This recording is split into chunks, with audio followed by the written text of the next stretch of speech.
I know that y'all have had success with blogs and you found good ways to leverage that. How do you manage blogging? Is it a team of people? How do you choose what topics to blog about? Can you give some insights? It's a little bit of an interesting story just about technology.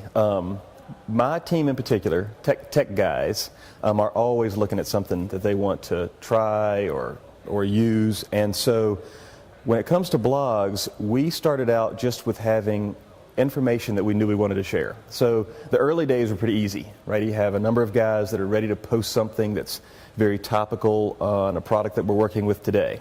And the vendor may not have the information, our customers certainly don't, and so it's a great medium to put a time-relative piece of information out there. So that's how it started.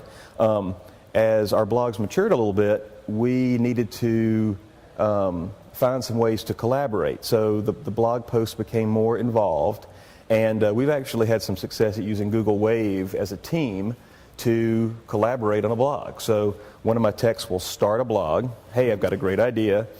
Create a wave, and then act as the director of that wave, and then invite several people. And so Google Wave, just like anything else, is just sort of an online, readily available, collaborative tool. And so over a period of time, we will put together the content in a wave, submit, vote yes or no when you're ready for this thing to be sent, and then we close it out. And then within an hour, we post it. So we've found that sometimes we collaborate, sometimes we don't have to. Sometimes somebody has a great idea and there's not a single bit of additional information that we want. But having tech guys that are constantly on the phone with partners, we have a lot of content. And it's an advantage that we like to show our partners, that being high volume. So a partner may come across problems, at a 10th or a 100th the speed that we do. And so we're able to use that experience and a platform like a blog to let everybody know something that's going on with a product or a tip or an idea. Well, things like Google Wave and Twitter, are there other tools that y'all found that work well that you know about? We use Google Documents a good bit. Again, sometimes it's collaboration, sometimes it's just accumulating information that we want to share internally as a team. Facebook pages, those are also useful. Our vendors oftentimes have community or forum pages.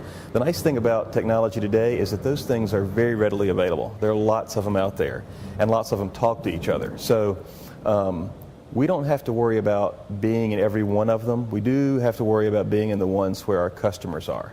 And so we listen to them. We talk to them on the phone. We talk to them specifically about social media, things that they're doing. And if something new comes up, we'll jump in there and try that too.